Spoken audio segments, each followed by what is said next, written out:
So let's take a look at the manufacturing considerations. We started a little bit with the pin and the radiuses for 3D printing, but on the manufacturing side, we probably have an engineer somewhere that has determined the motion and the arms and the structure, the reason for the dog bones, the beam calculation, and probably at that point the materials. So the concern is this being the 2024 even 6061 aluminum to aluminum, it at some point is going to have a tendency to gall and to start to weld up. So we need to decide which of these are going to be the stationaries and which of these are going to be the spinnies. So putting the radius on this side, and mention that the 3D print this back face, putting it down on the platter, this will be the roundest holes. These will be kind of round, but maybe not as round. But wanted to start thinking about those processes. So from the machining side, if I was going to turn these on a lathe, I would probably look towards making them stainless steel. The main consideration here is RPM. If we have a motor driving this, if there's a pulley system, if it's pulling motion off of some kind of motor, then what is our RPM? Up to about 50 RPM. I don't know that I'm really concerned. We can grease this, we can put an oil drip. There'll probably be something that would allow it to spin in here, and we would have the drive shaft or a coupler go directly into this face. Above 50 RPM, and also considering load, but we'd probably want to start looking at a bronze bushing to a stainless steel piece, and then getting up into the 300 or 400, 500 RPM.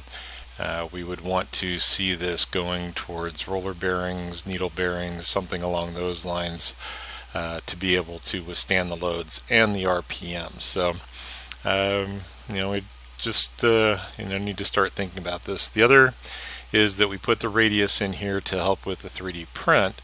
If I'm making this on a lathe, the lathe tool will have a natural 4,000, so 0.1 to 0.2 millimeter. So 4,000ths to 8,000ths radius in the tip that will end up in that inside edge and inside edge. Typically we would just take a deburr tool or a chamfer tool and break those edges, and really don't see it as an interference. So then we come to tolerances. If this is a rotating the rotating side of the shaft, then this needs to be a minus tolerance and this a plus.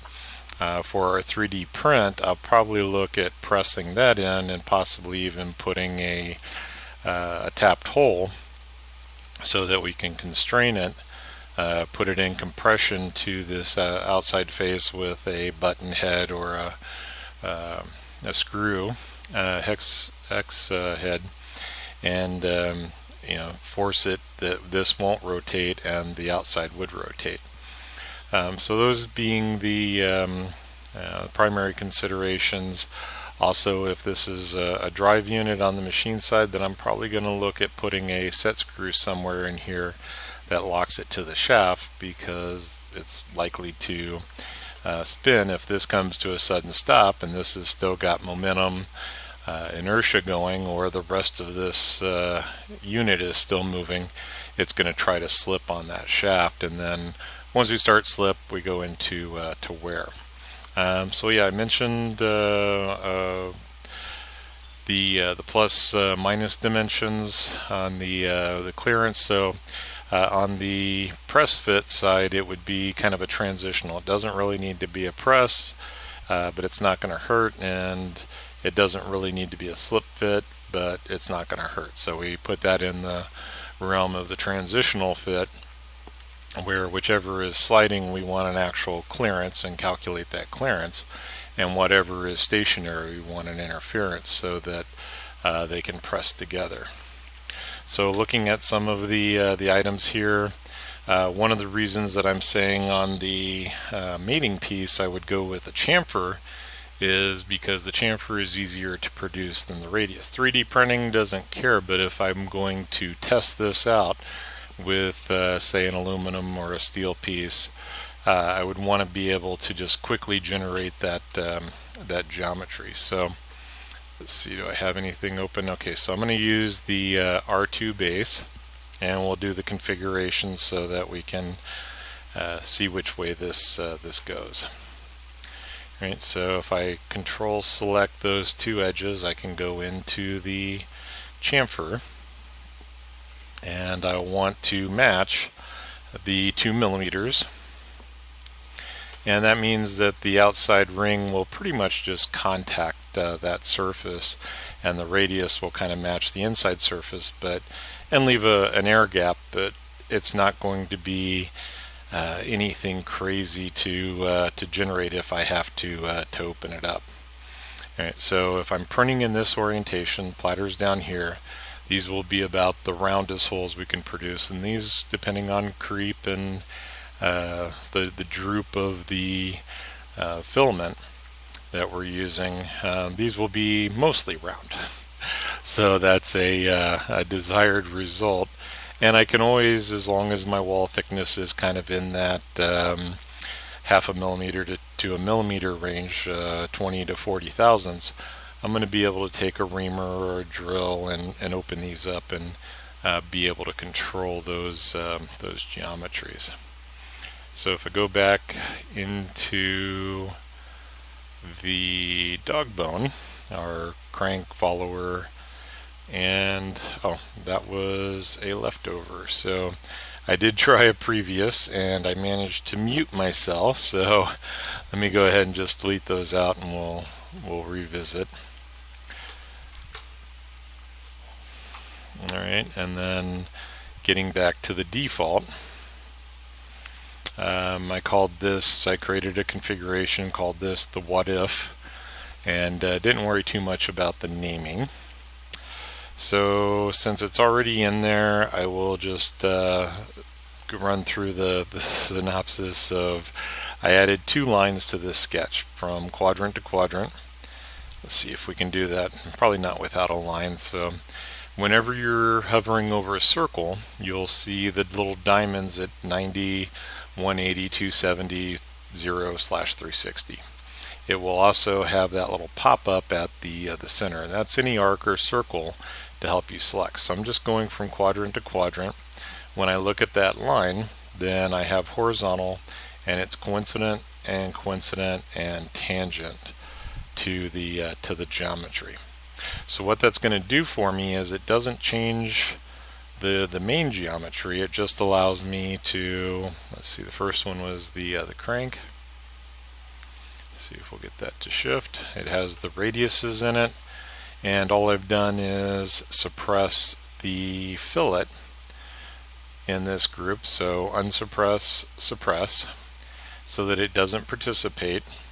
And to make this modification, then I open I select the sketch, go into the features, and we're going to do an extrude boss base. Okay, and it keeps the through all, but what I want is those 2 additional geometries. So from a machining manufacturing standpoint, I want to be able to modify this where it's a little easier to make. The dog bone shape is lighter, it has the beam through the center, but manufacturing and cost, unless I am making 1,000 of these out of a continuous sheet, little thick to be stamping it. Could probably water jet, laser it, and plasma cut to get this geometry, but those aren't going to leave really fine bores, and especially not rotating surfaces. So we do want to rotate, merge the result, and I'm going to tell this to go up to surface and accept. All right, so something that looks like that is maybe a little bit heavier, and we can do a comparison. with our evaluate tool. And the rounds on the end, if I was holding this down, I might drill a couple holes, would be able to hold this in a vise and possibly run the ends. Might even make a set of soft jaws that would hold this through the center, run the ends, run the bore, run the if we put a knob round in for lightning. So if I open up a sketch, I can look at my center point straight slot, and we'll go to the center, drag it out some distance, drag out again to get a size. And so this what if scenario, then if we were running a simulation, I could utilize it to say this will withstand the loads, it'll be easier to manufacture, and we can apply that geometry. So in this case, I've selected the arcs, and I have the center to center distance, and again, the reason that I'm going to the perimeters to the outside of the arc is I'm going to be able to set this min condition. And we have a situation where it's overlapped just a little bit, so I would like to stay with the 2 millimeter, but I need to reverse it. So reversing this sense puts in a negative temporarily. All of our values are pretty much absolute values, and when we reverse the sense, it makes it negative for a second, which is basically reversing the direction, and then it goes back to being a positive number once it's shifted the geometry. Going into this extrude cut, then we can go back to through all and save. And the check then is to go back and look at the crank, and it should double click, and we have this geometry. We haven't applied any materials just yet, so if I evaluate this and go into its mass properties, I'm at 3.42 grams. So we have basically water is 1 gram per cc, and that's 1,000 cubic millimeters. So we're basically at the mass of water. So 3.42 grams for this one. And if I go back to the what if scenario, I can go into the mass properties and I'm at 2.68 grams. So as long as I can maintain the strength for the amount of load that we're putting in, then this geometry is comparable to the dog bone and easier to manufacture. Right? So we go through this process, we think about the manufacturing, and then we need to also look at the stack ups and the clearances. So I'm going to do this before the assembly, and after we go through the assembly process, then we'll go back and look at this stack up and see what the results are when we print it. So getting into our drawing for the 3D print, I'm not going to machine one of these, but for the 3D print, I would look at having this face and this face being a light press. We already put the chamfer and the radius in, and then I would look at having this face be tolerance to this face. So of the two, so that I don't have to adjust the pins on diameter, I'll adjust the bores. So this needs to be able to rotate, and if this one also rotates, then these would pretty much stay stationary. Right, so pretty much in the crank, that's the one, well, I'd have to do it in the follower as well, but the crank and the follower then get the change in size. So we're just going to do that as an example, and we'll come back and revisit those if we stay with this what if scenario.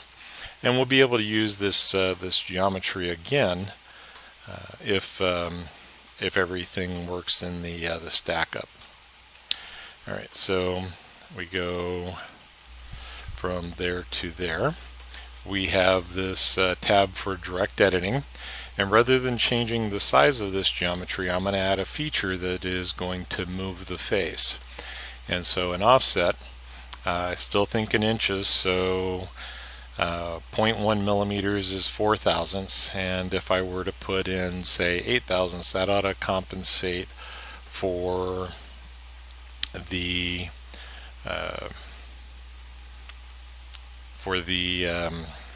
clearance. Now this is also a radial, so 0.1 on the radial will be 0.2 on the diameter, and then I can't really tell which way it's going, so if we zoom up on that, it will either add the material to the inside or remove the material to the outside. So that looks like what I want. Flipping this side to cut, and we're going to go back and measure it. And if I clear out my screen capture, we'll go to 10.2 millimeters on this one. So this will be the spinning side, the sides that can move. And then on the coupler side, that would be the ones that are stationary. So if that all works out, then we have to decide also which one of these on the pin is going to get the chamfer. So we need to match that chamfer here as well to produce the clearance for the fillet. So if this is spinning and this is pressed in, could go either way. So I'm just going to put the geometry in. It's going to get pretty thin at 5 millimeters, so it may not be the desired result, but it'll be enough to start. So on this side, it's already there with the